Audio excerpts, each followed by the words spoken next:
All right, we'll start right now. So, as we've said before, with the firefighters literally putting their lives on the line to save people's lives, their homes and their properties and their businesses, with law enforcement working 24 hours to keep us safe and secure during these tragic times, with over 200,000 Angelenos cooperating with evacuation orders in order to make sure that they get out of harm's way, but allow firefighters and first responders and law enforcement to do their business. There have been certain people that we have given a warning to because we anticipated that this was going to happen, and these are the criminals. These are the people who are seeking to exploit this tragedy for their own benefit. These are people who have engaged in looting, arson. We've also investigated price gouging.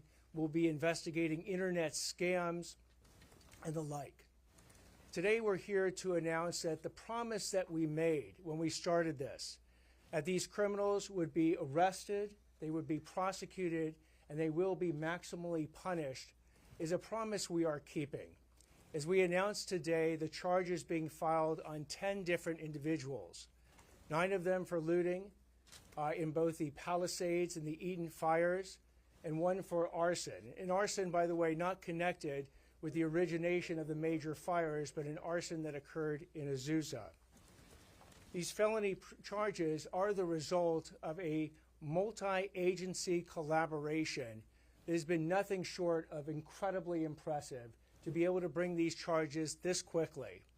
This collaboration includes the Los Angeles County Sheriff's Department, the Los Angeles Police Department, the Los Angeles County Fire Arson Unit, the U.S. Attorney's Office, the Federal Bureau of Investigation, the Bureau of Alcohol, Tobacco, Firearms, and Explosives, the ATF, the Los Angeles City Attorney's Office, and all our related cities that you'll hear about that have done incredible work under enormously stressful times in order to bring these culprits to justice.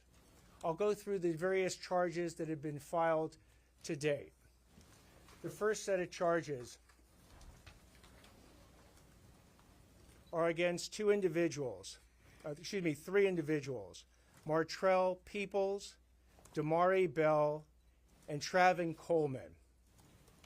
What 2 of these individuals did is on the night of both January 8th and the early morning hours of January 9th, they went ahead and committed first-degree residential burglary and looting during an emergency and evacuation situation in a house in Mandeville Canyon. They have been charged with first-degree residential burglary. They've been charged with looting. They've been charged with grand theft.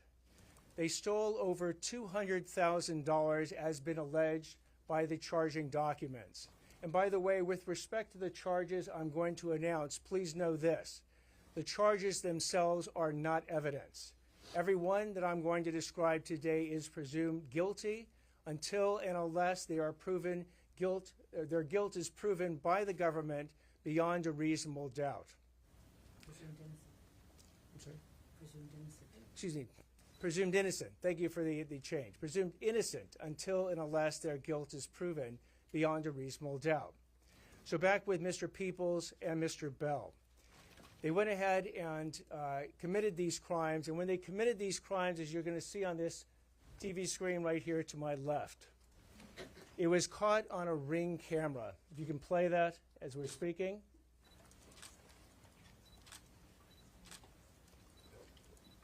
And the LAPD, through, again, such impressive investigation, worked with various leads and tracked Mr. Peoples and Mr. Bell to an apartment in Koreatown. Surveillance was then conducted. When they attempted to leave, they were then apprehended, and a number of these stolen items from that residence was found with Mr. Peoples and Mr. Bell. Mr. Peoples is is committed 2 prior violent or serious felonies. This is his 3rd. As a potential 3-strike person, he is looking at life in prison. and Mr. Bell as a second strike. Individual will be looking at 22 years and 8 months in prison if convicted. Mr. Coleman accompanied Mr. Bell and Mr. Peoples out of that apartment building in Koreatown, went into a second car. And when Mr. Peoples and Mr. Bell were stopped, that second car, driven by Mr. Coleman, kept going. It went through a light. It crashed into another vehicle. That innocent person in the other vehicle suffered a concussion. So Mr. Coleman has been charged with 1 count felony hit and run causing great bodily injury. As also a potential third strike case, he is looking at a maximum sentence of life in prison. The second case that we'll talk about involves Rudy Salazar and Lucia Hilrara Perez. They have been charged with 2 counts of each of first-degree residential burglary in connection with an Altadena looting incident.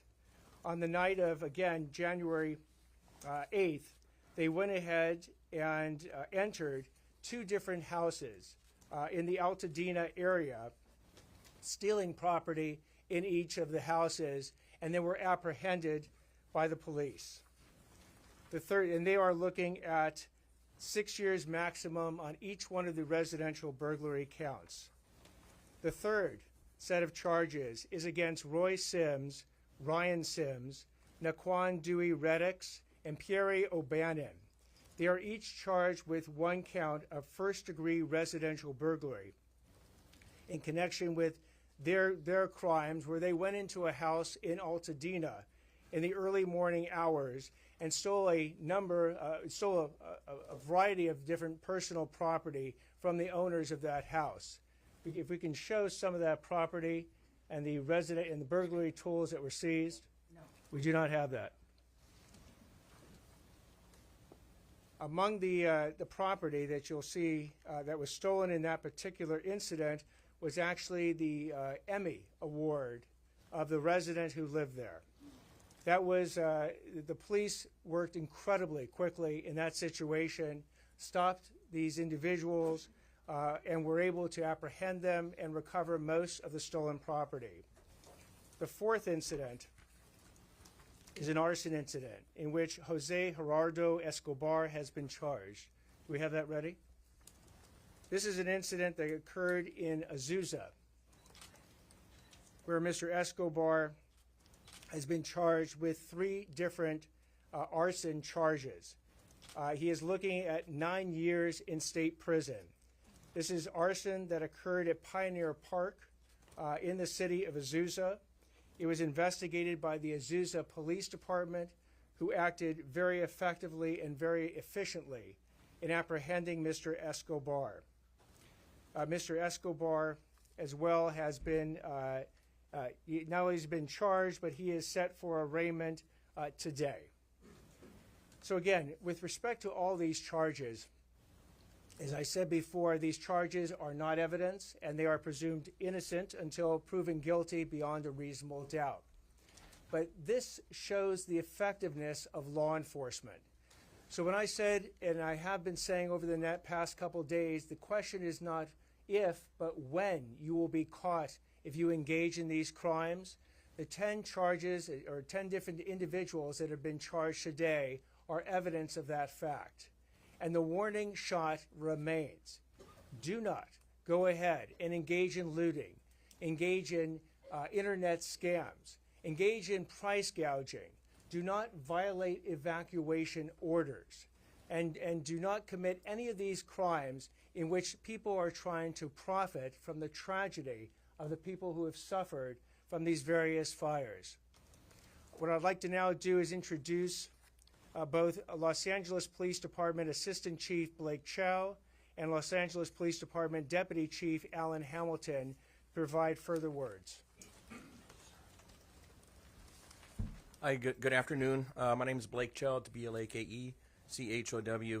You know, I just want to say on behalf of the Los Angeles Police Department, if you've followed this whole incident, all week we've been standing together as a regional team. The sheriff, district attorney, thank you, Mr. Hockman, city attorney, supervisors, city council members, because the only way we're going to have an impact and keep our community safe is if we stand together and we operate as a team. And I will tell you, in the Palisades area and the fires that we've experienced in Los Angeles, isn't it bad enough we have 40,000 people potentially that have been evacuated from an area, and then we get a handful of people that want to come up with activity to go victimize them. It's not enough that they have to worry about their properties and rebuilding and things like that, but now they would have to worry about criminals coming up there and taking advantage of them. So I want to really applaud our district attorney, and I also, for the charges that were filed, those are really important to send the message to the people out there that are not only thinking about going up there and victimizing the properties, but the stuff that may come after this in the form of scams. You're not going to get away with it, and this team is not going to let you get away with it. And for the residents of Los Angeles, on behalf of our police chief, I just wanted to tell the residents of Los Angeles, this team has your back.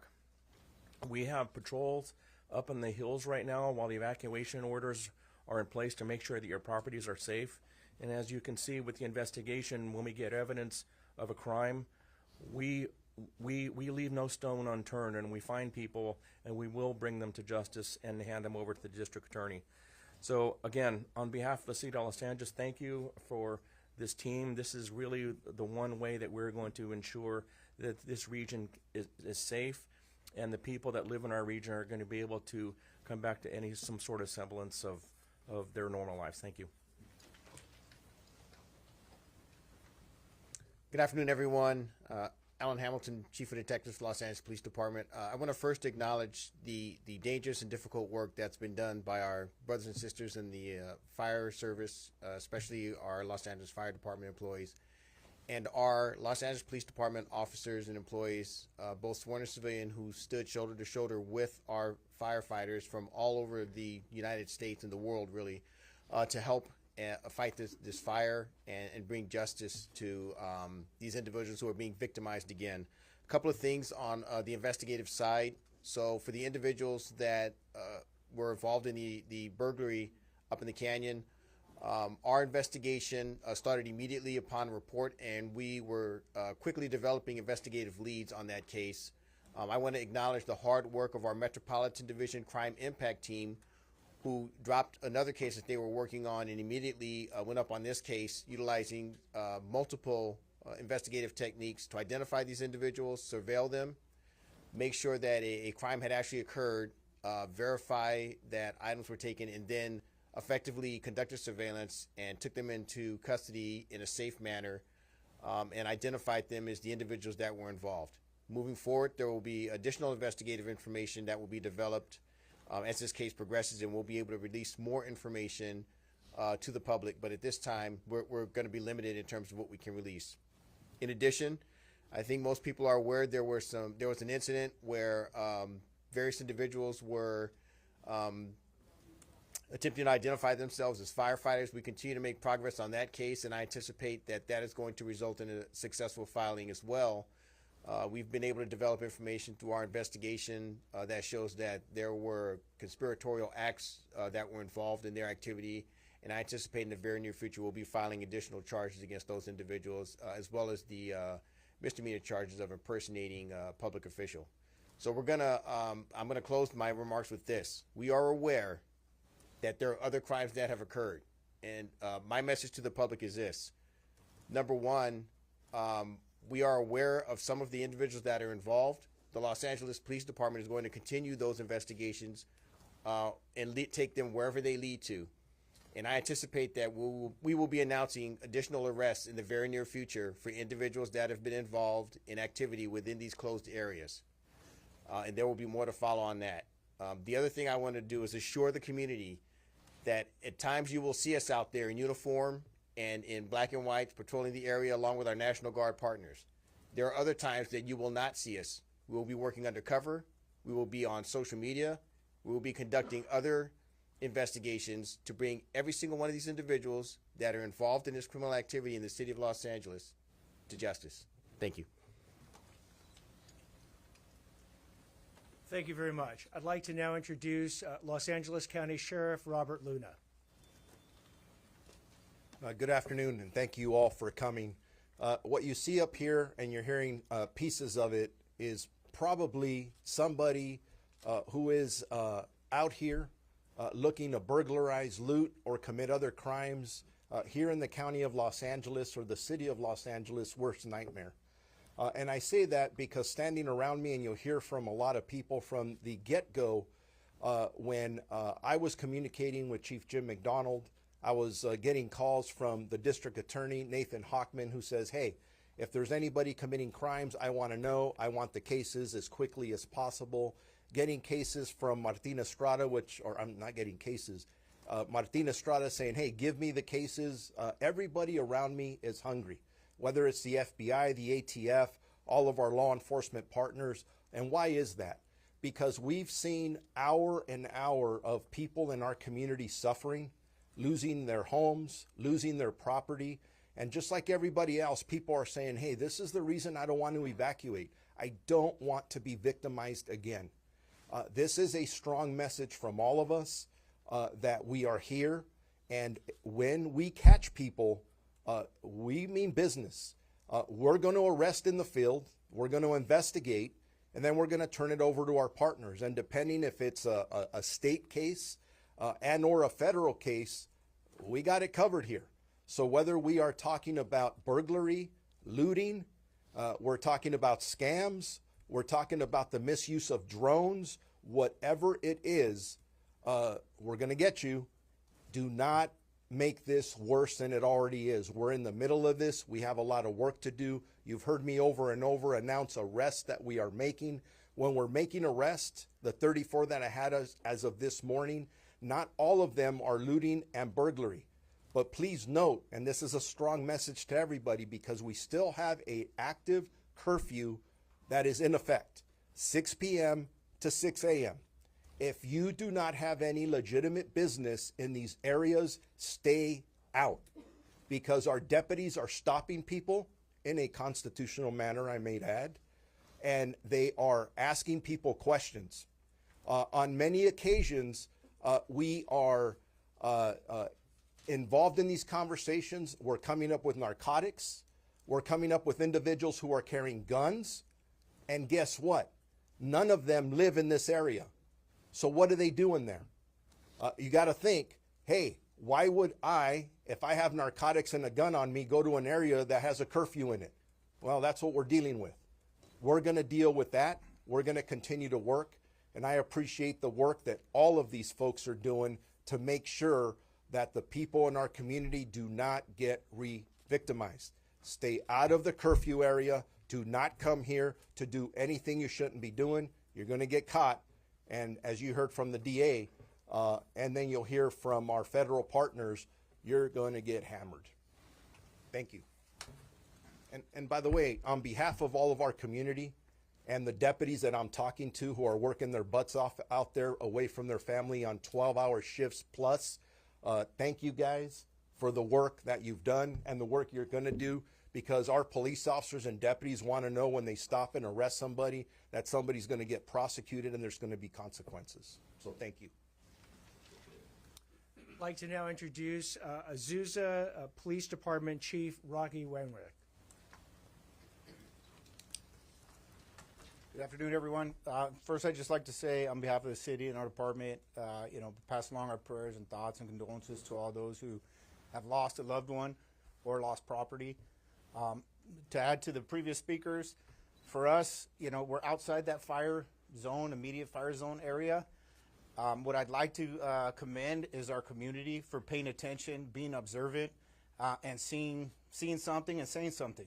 At that time, the park had lost a lot of trees that were down.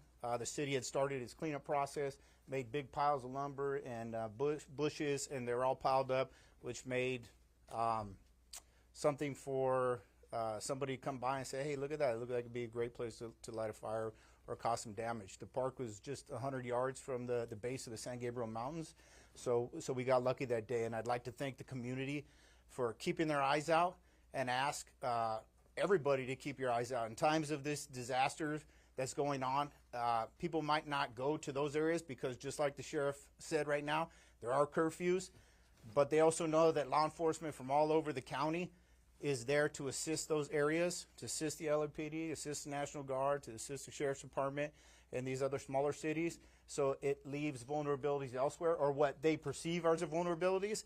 But the community, please be vigilant elsewhere, because it just takes another fire someplace else, and we have to split our resources. So please stay vigilant. And again, thank you to everybody from the federal, LAPD, and I'd like to thank the district attorney for his aggressive support of law enforcement and letting people know that there is accountability when you make a decision that is not the right one. Thank you. I'd like to now introduce Los Angeles County Board of Supervisors Chair Catherine Barger. Thank you, Chair Hockman. I'm going to be short. I want to thank our incredible DA for focusing on an critically important issue. I've met hundreds of residents whose greatest fear, beyond the fact that they've lost their home, is that people are going to go in and steal whatever they have left. And for those that left their home and it's still standing, their greatest fear is they're going to go back and it's going to be looted. The fact that you are prosecuting and recognizing that there are victims beyond what anyone even realizes is refreshing.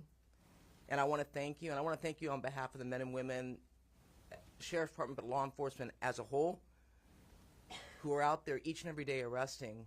And when I find out that some of the arrests that were made, there were no charges filed on the exact same thing done, it's time for us to let the public know that accountability is alive and well in Los Angeles County.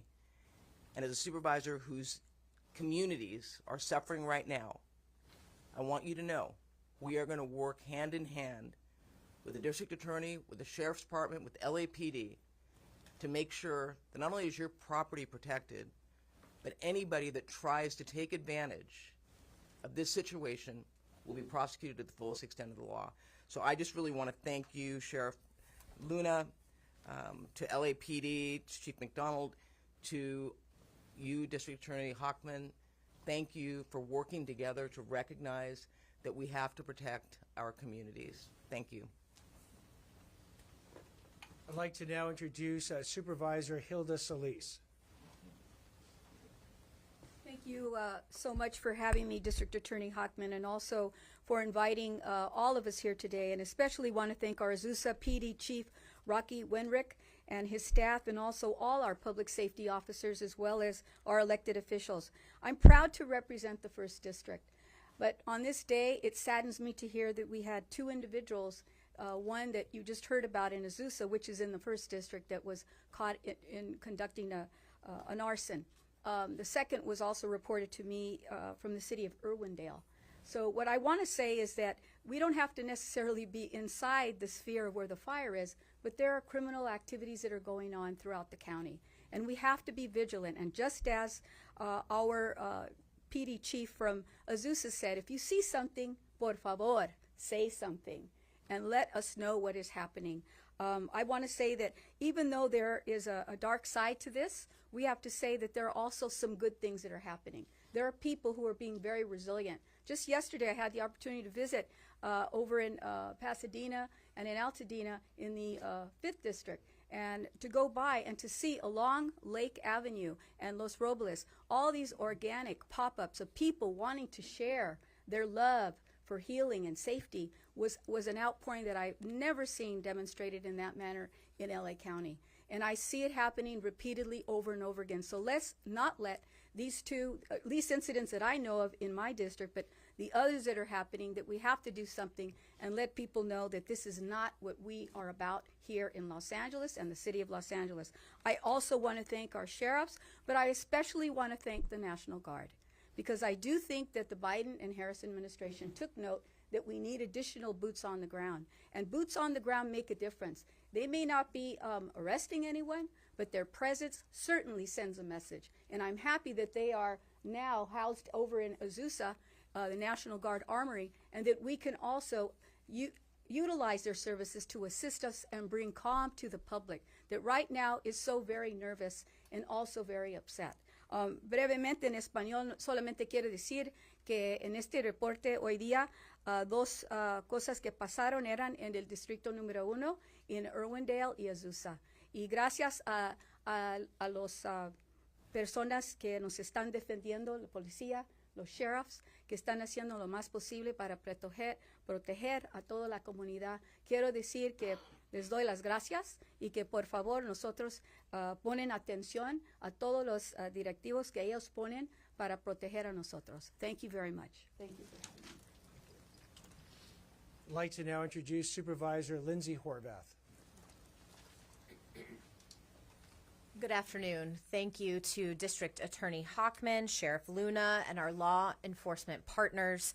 Many of our communities, neighbors, friends, and loved ones are enduring the most horrific experiences of their lives. Multiple reports of people taking advantage in mandatory evacuation areas.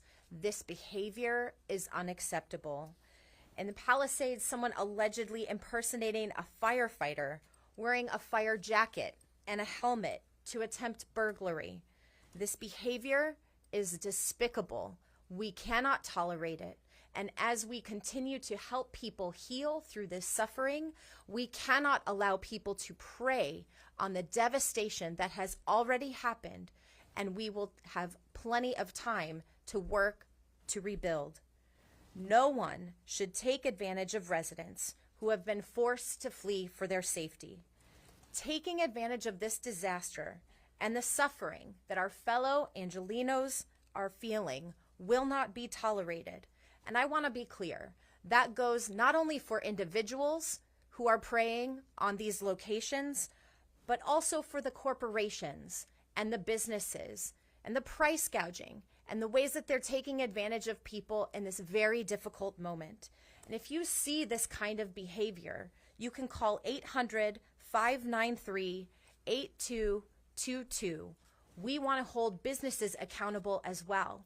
We cannot be taking advantage of people who are suffering in these moments. It is critical that everyone follows mandatory evacuation orders and allows our first responders to do their job. The most up-to-date information can be found at emergency.lacounty.gov, and I appreciate the accountability that is happening while we work to rebuild. I'd now like to introduce Los Angeles City Attorney Heidi Feldstein Soto.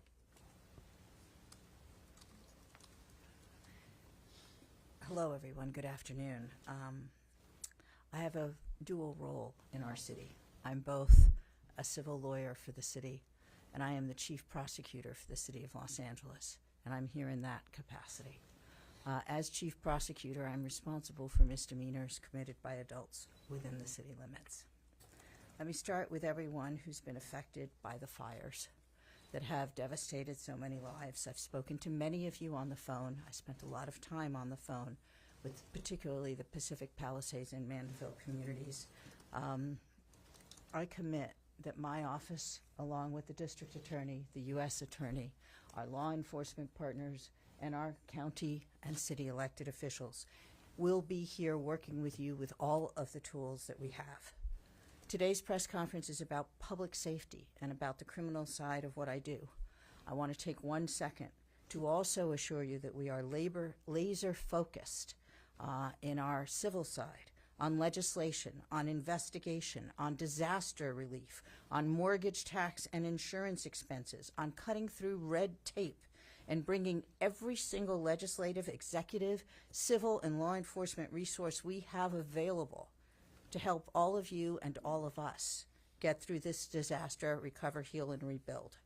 That is what we as Angelenos have done for as long as I've lived in this city. I am really honored to join DA Hockman and this multi-agency coalition to talk about the steps that we are taking collectively at a city level, at a county level, at a state level, and with U.S. Attorney Martina Estrada at a federal level to ensure the safety and well-being of all of our communities in the wake of the fires, and to hold accountable every single solitary criminal who seeks to prey upon people who've lost so much already. Whether it is looting, which usually falls to the district attorney, price gouging, which I think all of us have jurisdiction over, fraud, scam artists, trespass, which usually falls to me, or any other effort to take advantage of those who've been evacuated or otherwise affected by this crisis, let me add my voice to the chorus.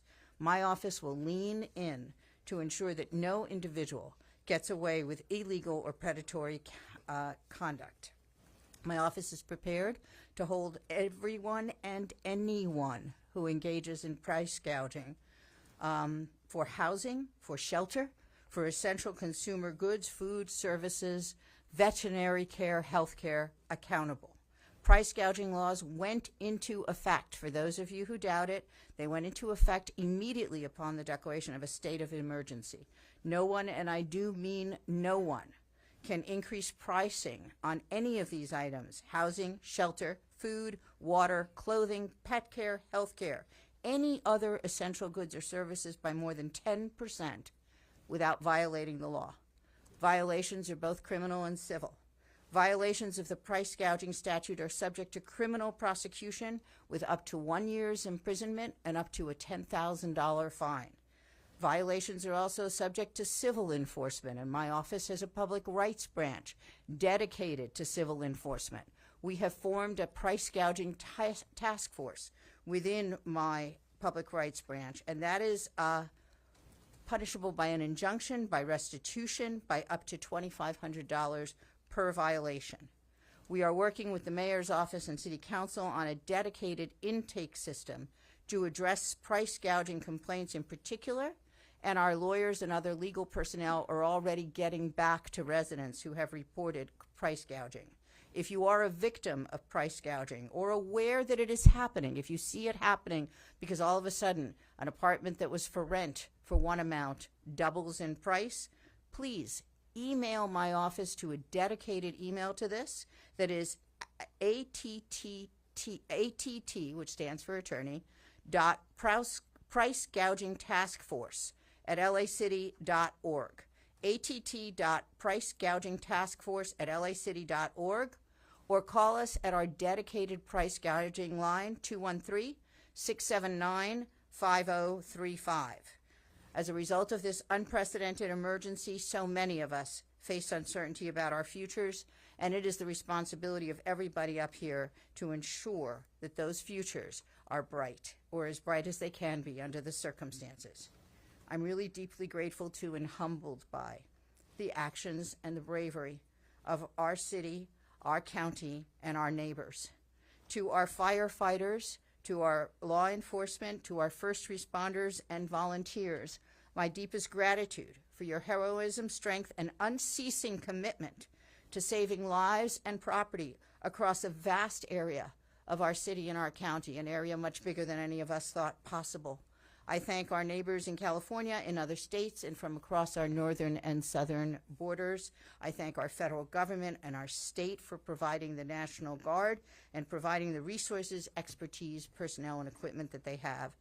And I thank each of you, the press and the public, for helping us get out the message, for staying vigilant, for notifying us when something goes awry, for letting us know when you suspect arson, and for your resilience and commitment to our city, and your many, many acts of kindness and compassion in helping all of the families, friends, and neighbors in need. I am so proud to stand with our district attorney and our law enforcement partners.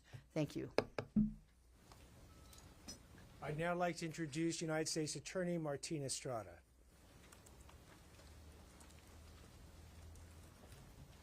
Thank you and good afternoon. My name is Martin Estrada. I'm the United States Attorney. This past week has been devastating for our community. Our family, our friends, our colleagues have suffered immeasurable losses. Our hearts go out to all the victims of the terrible fires that have occurred in our area. But I will say, one thing I have seen time and time again is the resilience of this community. When the times get tough, we come together. That is no different with regard to law enforcement. The level of cooperation and collaboration with our law enforcement partners, federal, state, and local in this area in Southern California is top in the country. We come together, whether it be violent crime, human trafficking, you name it, we come together. This time will be no different.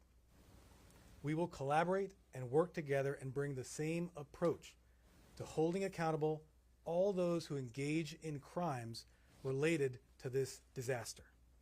Now, the first priority is stopping these fires, stopping the destruction. My deepest gratitude to the first responders, the ones who are out there on the lines fighting for us. God bless them, they deserve our prayers. But another priority is ensuring that there aren't people out there who victimize others, criminal opportunists who take advantage of this situation. This sort of behavior is completely unacceptable, and because of that, it is critical that we all work together to hold such individuals accountable. Let me talk about what we're doing as federal authorities. The U.S. Attorney's Office, the FBI, and the ATF is fully engaged in this crisis. We are addressing three main areas of criminality. First, arson. This investigation is at its early stages, but I will tell you the ATF National Response Team hit the ground this morning investigating to determine the origin cause of the fire. Now, this group is highly experienced, includes investigators from throughout the country. This is the same group that was responsible for investigating the Aliso Viejo bombing, the same group responsible for investigating the fire on the Conception boat that resulted in the death of 34 people. They get the job done, and I'm confident their investigation will bear fruit. We are going to fully investigate the origins of these fires. We have powerful federal arson statutes to hold accountable with mandatory minimum sentences anyone who is found to have recklessly or intentionally caused these fires. Second, illegal drone activity. We have seen people flying drones over restricted areas. We need to ensure that our first responder personnel are able to do their jobs. We've already heard about drones flying over fires, hitting fire planes, disrupting them, taking them out of commission. That is unacceptable. It is illegal to fly drones over restricted areas. This basically means not flying over the areas where the fires are taking place. If you do so, you'll be arrested and you'll be prosecuted. And be warned, you may not be arrested right away, but our investigators will continue their work.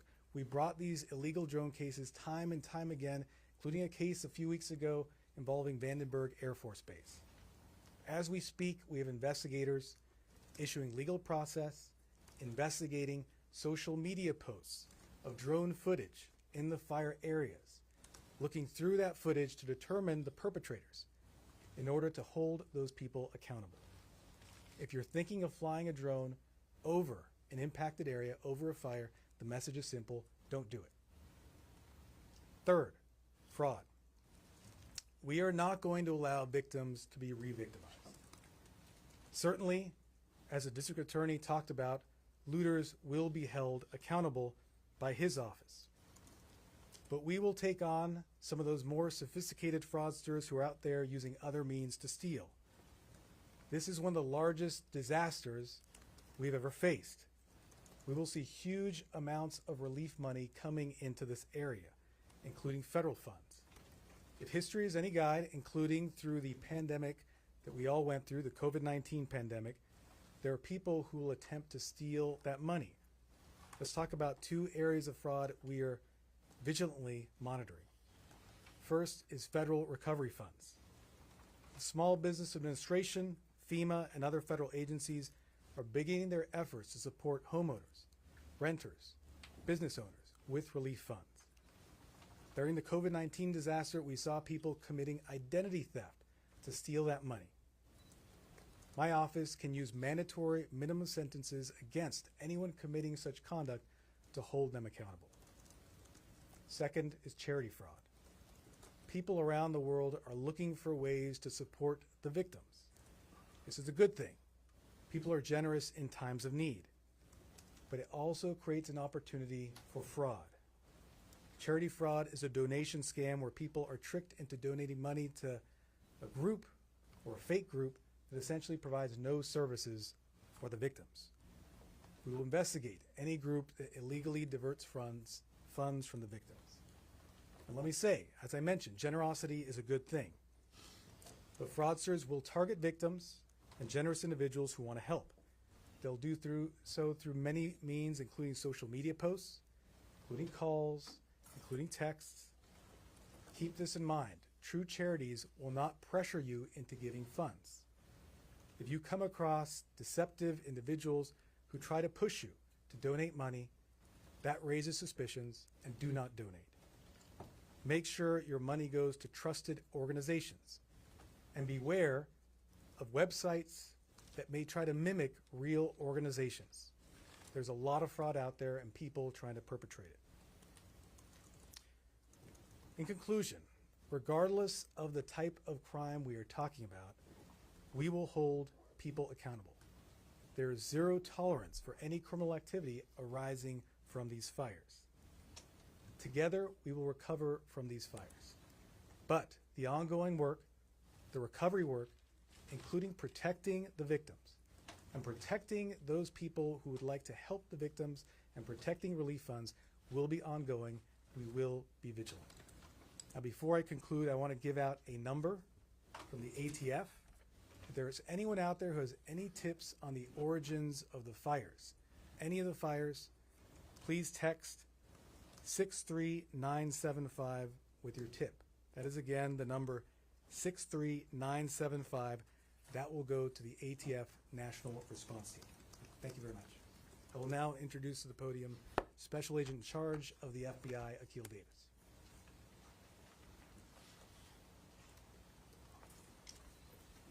Good afternoon.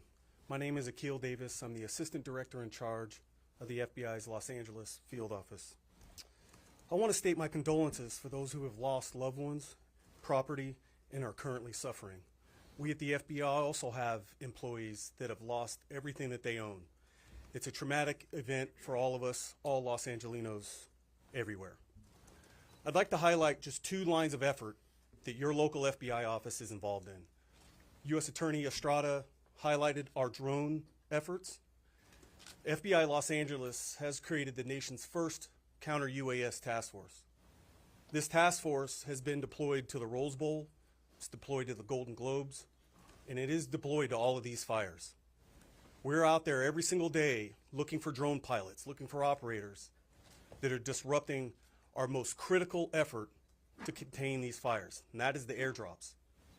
I'd like to foot stomp what our brothers and sisters at CAL FIRE said.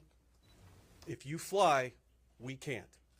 Meaning if you fly these drones, we're not able to use our most sophisticated technique to contain these fires and save lives. The second line of effort for the FBI, as U.S. Attorney Estrada stated, is significant fraud. As we have seen from COVID fraud, Hurricane Katrina fraud, we've seen earthquake fraud, all those monies that are pouring into our communities, fraudsters are sitting right now trying to figure out ways to steal that money. You heard Sheriff Luna reference the term being hungry.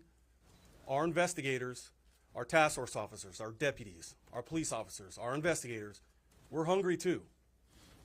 We're hungry to try to find the fraudsters that are stealing this money and preventing it from getting in the hands of the people that need it most. There are 2 ways you can reach the FBI. Please call 1-800-CALL-FBI if you have any tips or you've been the victim of any of these frauds, or tips.fbi.gov. Thank you for your time today. I'll turn it over to DA Hochman. So I'd also like to thank Jose Medina, Acting Special Agent in charge of the ATF's LA Field Division, Jessica Post, Battalion Chief in charge of the LA County Fire Department Arson Unit, LAPD Detective Wilson, LAPD Detective Carrillo, for their tremendous efforts, and all the officers and investigators and detectives that worked to make this day possible to announce these charges so swiftly. Over 30 years ago, Los Angeles endured the fires, the floods, the earthquake, and the riots, all in sequential order.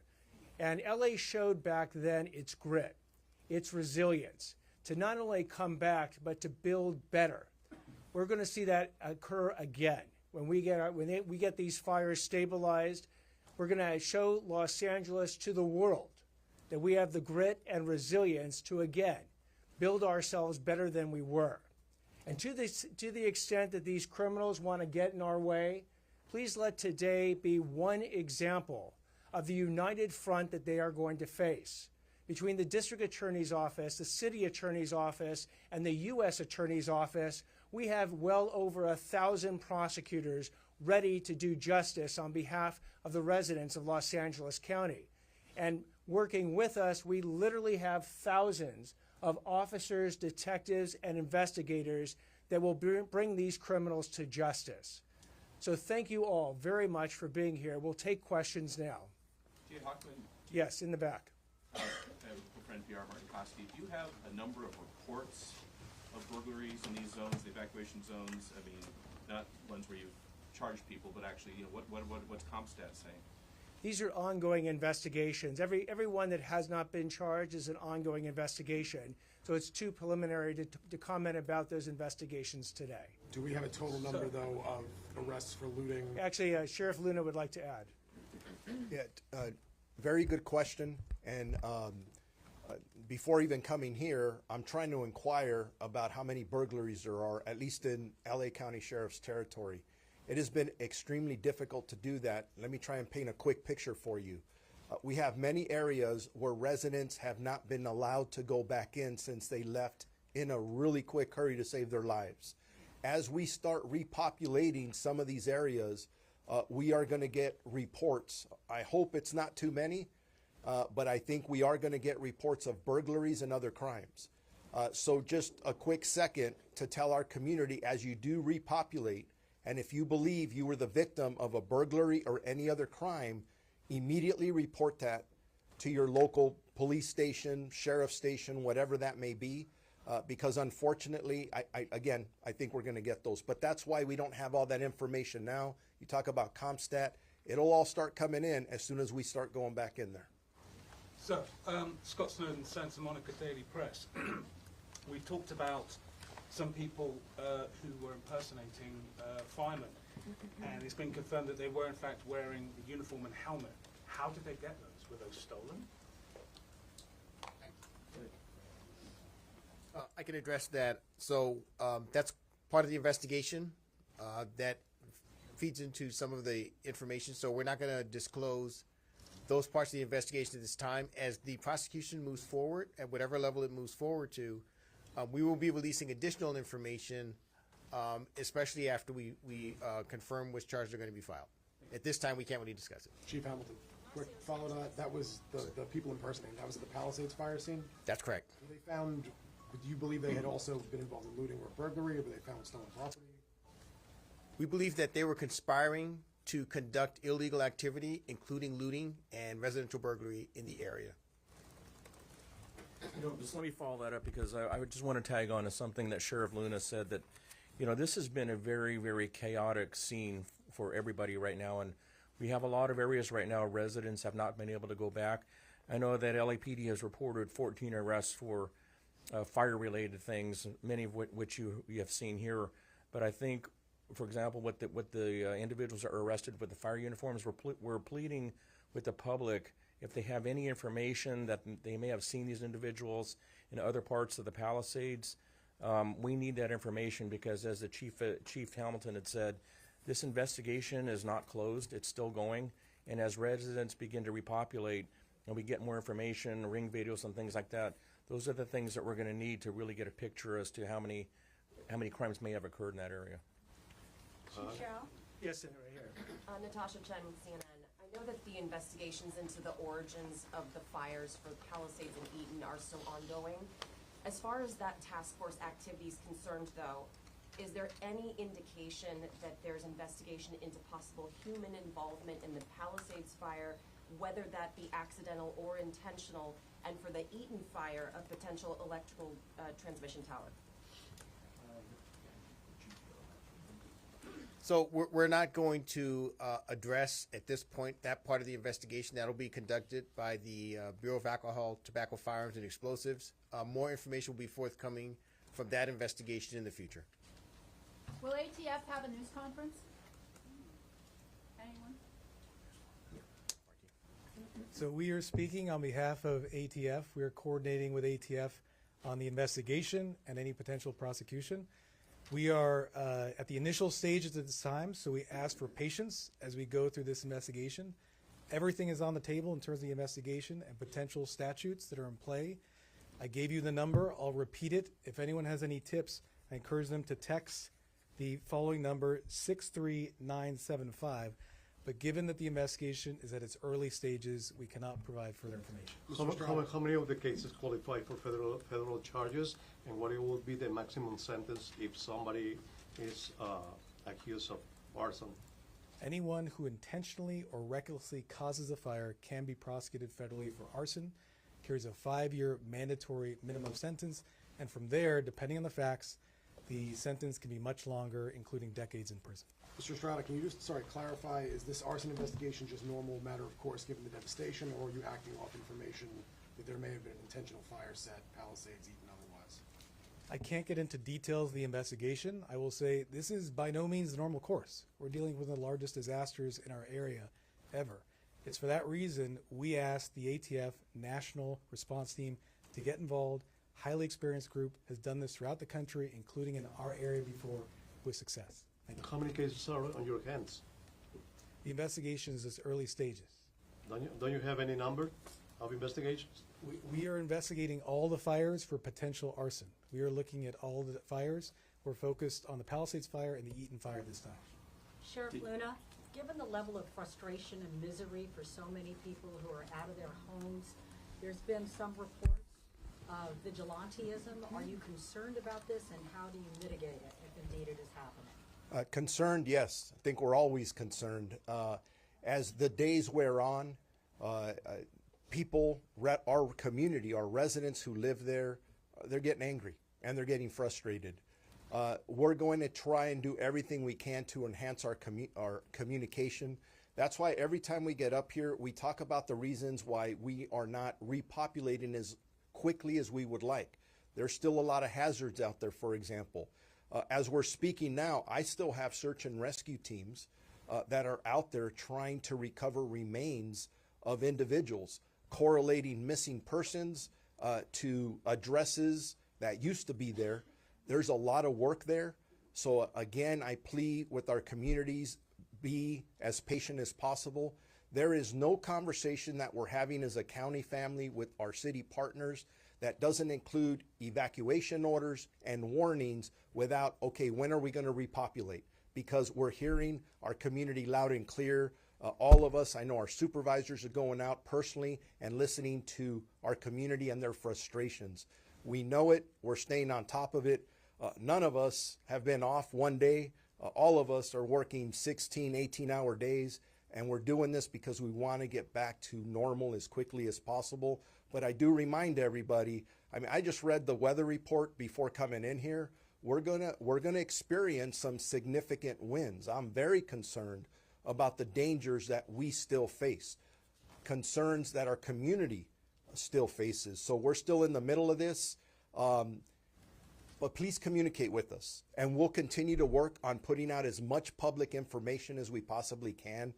We don't want our community to go that direction.